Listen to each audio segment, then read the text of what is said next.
Teraz sa budeme rozprávať o úplne inej veci a to je stukovateľná pečeň. Vy viete, že nám môže stukovatieť pečeň? No, tak aj, Hovorí aj sa, stvrdnúť. že aj stvrdnúť. No, možno, že stvrdnúť a stukovatieť je to isté. No, zistíme, pretože Sonička už má pripraveného vzácneho hostia.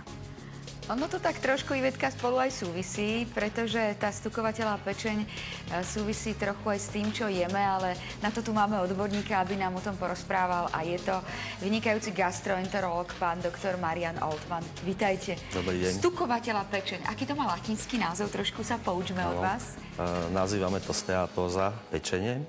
A je to veľmi široký stav, ktorý vo väčšine prípadov neznamená nejaké priame ochorenie, ale do budúcna prognosticky u toho daného jedinca, ktorý je tým postihnutý, môže ho to ohroziť vývojom až zápalu pečene, chronického zápalu pečene, cirhózy a prípadne až nádoru pečene. To ste veľmi, veľmi rýchlo vychrlili.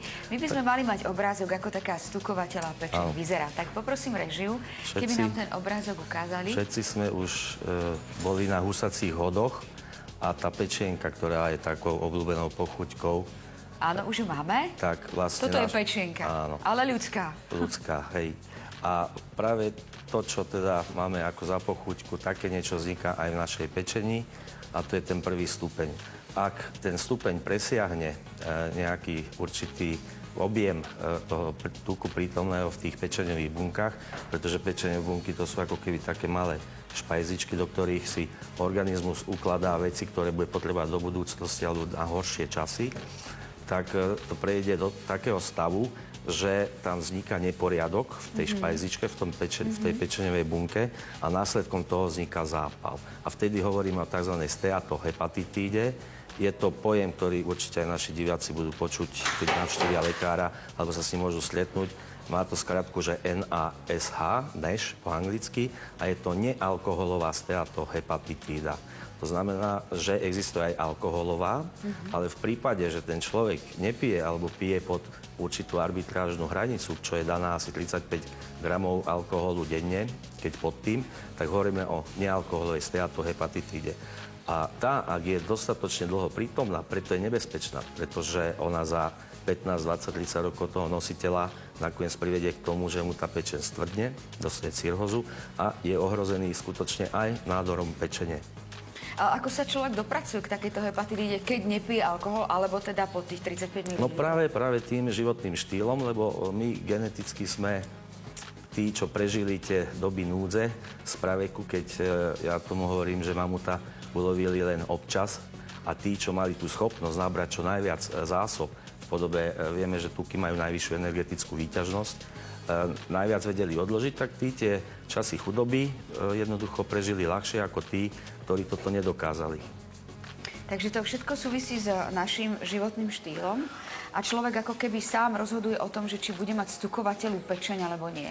Treba si ešte uvedomiť jednu vec, že stukovateľná pečeň a najmä ten vyšší stupeň, to znamená tá steatohepatitída, čiže so zápalom, je súčasťou komplexu ďalších iných chorobných stavov, ktoré tiež považujeme za civilizačne veľmi ako časté, frekventné, a to je cukrovka, čiže diabetes, vysoký tlak, obezita, nadváha, fyzická inaktivita. S tou fyzickou inaktivitou súvisí aj to, že vlastne naše najväčšie tkanivo, najväčšie brány, ktoré sú schopné odoberať cukor, keď sa najeme, ktorý vzniká, čiže glukózu, sú zatvorené. Tomu hovoríme inzulínová rezistencia. A to je práve to, že vlastne súbor niekoľkých týchto faktorov v rámci životného štýlu vedú k tomu, že okrem iného začne tlieť jeden nenápadný, veľmi nenápadný zápal v pečeni, ktorý neohrozuje ihneď, to je nebezpečné, ale až x rokov neskôr. Som tu nachystaná, pretože je to všetko také rýchle, čo tu vymenujete. Možno by sme sa k tomu mohli dostať pomalšie. Pečeň má svoje vlastné bunky, ktoré keď sa naplnia tukom, tak pečeň stukovatie, áno. Má stukovateľú pečeň každý, alebo sú aj ľudia, ktorí ju nemajú, že majú to úplne bez tuku? Sú určité faktory, ktoré sú jasne rizikové. A to je tá nadváha, nepohyblivosť, obezita, cukrovka, niektoré lieky. Tam je to oveľa častejšie. Ale môžu to mať aj ľudia, ktorí ináč majú pocit, že ich váha je v poriadku.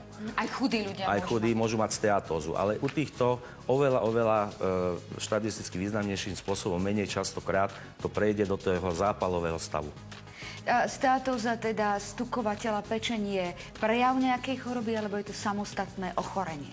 Áno, to je, už medicínsky ideme hlbšie, existujú primárne a sekundárne. Primárne sú tie, ktoré sú dané vlastne tými genetickými faktormi a to určitou životosprávou, a potom sú sekundárne, ktoré jasne súvisia s niektorou inou chorobou a sú jej dôsledkom. Pečeň sa v tom prípade, že s chorobou súvisiacou sa najprv stáva terčom a neskôr sa stáva aktívnym orgánom, ktorý prispieva k tomu, že tá sviečka, ktorú my máme, keď sa narodíme, jak má nám horieť, že sa to tak hovorí, že sa nám jednoducho môže veľmi, veľmi skrátiť. A tá choroba, čo ste hovorili, to je to, čo ste vymenovali, že to je obezita, že to je cukrovka. Ešte aké ďalšie choroby sú také, ktoré sa môžu aj prejaviť tým, že vlastne tá pečeň nám stukovatí? Aj obyčajný životný štýl. Práve ten pohyb my veľmi podceňujeme. Pohyb je veľmi dôležitý práve preto, aby sa nám svalové bunky a celá naša svalová hmota hýbala, aby proste odoberala v rámci toho organizmu a robila to, čo má geneticky dané. My sedíme na génoch, ktoré vznikali možno 100 000 milión rokov. Čiže oni nie sú tu náhodne. A my našim životným štýlom, ktorý sa v rozvinutých krajinách, o tom sa bavíme, vlastne to sme trošku zabudli povedať, že steatóza a steatohepatitida je problém najmä rozvinutých krajín. Čiže presne náš životný štýl, ktorý je taký pohodlný, bez pohybu, skôr stresový, nepravidelná strava napríklad je veľmi dôležitý faktor, ktorý vedie k tomu, že sa toto môže stať. Prejedanie sa, celý deň nič nejesť, večer sa najesť, tak to je obrovská proste záťaž pre ten organizmus, metabolizmus a končí to tým, že ten tuk sa začne ukladať. Áno, takže vznikne tá steatóza a potom za istých okolností prejde do závažnejších, do zápalu, do závažnejších ochorení. Skôr ako teda prejdeme už k tomu vyššiemu štádiu, kde už je to choroba, kde je to zápal, vy ste už spomínali, že to môže mať aj chudý človek, ale dobre, môže to mať napríklad aj ja, ktorá pomerne sa hýbem, nemám ani nadváhu, žijem relatívne zdravo. Môžem to mať? Nemusím to mať? Ako to zistím, či to mám? Áno. Väčšinou sa na steatózu príde náhodou, úplne náhodou v rámci iných vyšetrení, väčšinou sonograficky. To, že ste chudá alebo nie ste chudá, je faktom, že tí, čo sú chudí a majú ten zdravý životný štýl, majú pohyb, sú ohrození oveľa v nižšej miere. A to, že už je to len zápal, sa presviedčame tým, že tomu človeku vyšetrujeme aj väčšinou krv a v rámci krvi tých nálezov biochemických tzv. Nájdeme aj tzv. Zvýšené pečeňové testy. A tie nám ukazujú na to, že pečeň nejakým spôsobom už je poškodzovaná. Ale pečenie je orgán, pokiaľ viem, ktorý sa veľmi rýchlo dá dostať do normálu, že veľmi rýchlo revitalizuje. Sme hovorili už o cirhóze. Cirhózu si treba predstaviť ako vlastne najvyšší stupeň zjazvovatenia pečene.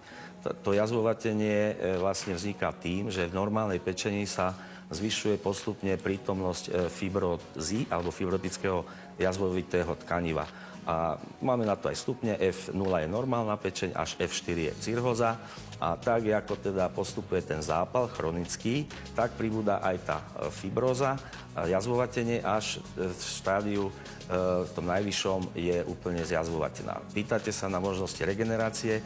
Doteraz sa myslelo, že tieto F1, F2, F3, F4 a tak ďalej, logicky, matematicky, že sú nezvratné. Ak niekto dosiahne čo F2, už do F1 nemôže ísť. Ale dneska vieme, že najmä tie nižšie stupne, to znamená F1, F2, sú asi reverzibilné.